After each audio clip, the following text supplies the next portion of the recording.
En 2020, Claas introduit en France un tout nouveau modèle à la gamme Xerion. Donc la gamme Xerion, bien connue avec ses tracteurs standards, ses tracteurs cabine tournante, a désormais le tracteur type sellette, donc le Saddle Track, le modèle 4200 qui développe 460 chevaux. Donc ici, il est associé à une cuve d'épandage liquide, donc Kaweco spécialiste hollandais de l'épandage haut de gamme. Et donc on vient avoir ici un vrai automoteur d'épandage d'effluents liquides qui va pouvoir évoluer principalement au champ et donc ravitailler avec des citernes ou des caissons de ravitaillement.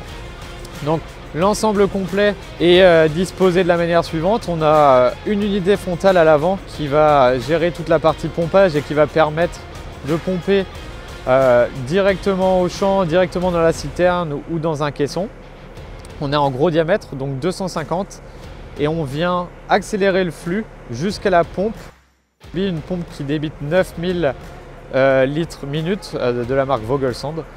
Et donc on vient remplir la cuve de 16 mètres cubes en polyester. Et ensuite, une fois le process terminé, on va pouvoir épandre au champ avec une pléiade d'outils arrière. Ici, une rampe Bomec à patins qui va permettre un enfouissage superficiel. Mais pourquoi pas un enfouisseur à dents à disque ou un outil de travail du sol type strip till.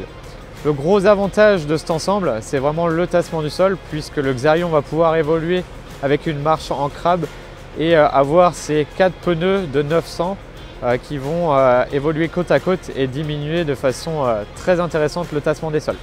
Ça va permettre de travailler un peu plus tôt dans la saison, là où une tonne plus tracteur aurait du mal à entrer dans les parcelles, et puis surtout avoir une bien meilleure compaction des sols et puis avoir des sols qui se ressuient beaucoup mieux à la suite. Au niveau débit de chantier également intéressant, puisqu'on vient ravitailler l'automoteur au champ et on a des débits de chantier de plus de 100 mètres cubes à l'heure avec ce type d'engin si le ravitaillement est adapté en conséquence. Ensuite, au niveau nouvelle technologie, on a un capteur de substance intégré donc dans le système Kaweco pour savoir ce qu'on vient épandre. Donc premièrement en azote mais aussi en phosphore, et puis bien sûr le guidage précis entre 15 et 3 cm en fonction du signal de correction choisi.